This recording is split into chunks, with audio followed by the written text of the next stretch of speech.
ভক্তের ভগবান শ্রীকৃষ্ণ। গোকুলের বিনাশ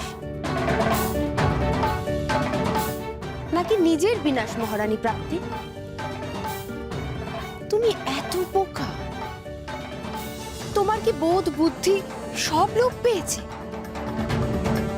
এতদিন ধরে এত কিছু ঘটে যাওয়ার পরও তুমি এটা কেন বুঝতে পারছো না যে গোকুলের ওপর স্বয়ং শ্রী বিষ্ণুর আশীর্বাদ রয়েছে?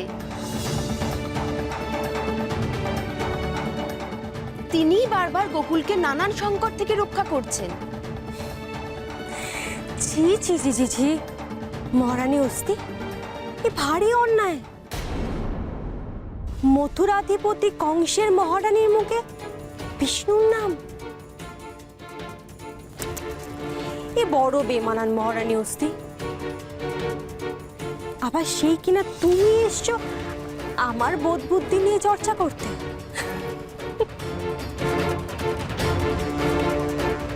আচ্ছা মহারানী অস্তি, তুমি আমাকে একটা কথা বলো, এই রাজপ্রাসাদে দাঁড়িয়ে তুমি বিষ্ণুর নাম মুখে আনো, তোর মনে সামান্য ভয় নেই? ভয়? কিসের ভয়?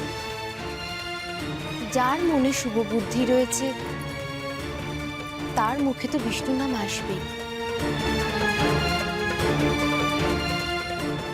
তা বেশ তো, তোমার মনে যখন এত সুবুদ্ধি, তুমি থাকো না তোমার সুবুদ্ধি নিয়ে, কিন্তু বারণ করতে আসে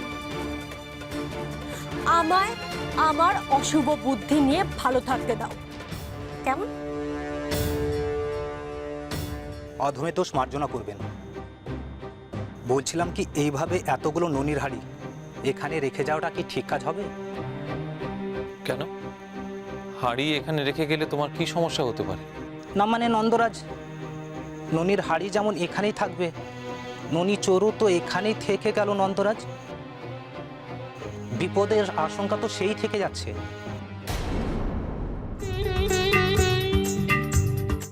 দেখলি ভাই, তোকে কেমন ননি চোরা বললো?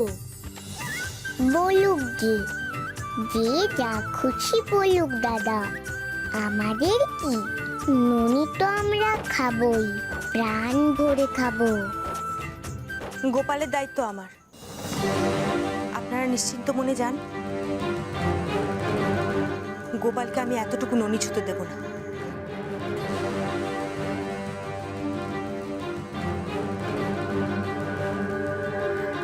তাই করো যশোদা, তাই করো। মাথার উপর এখন বিপদের মেঘ,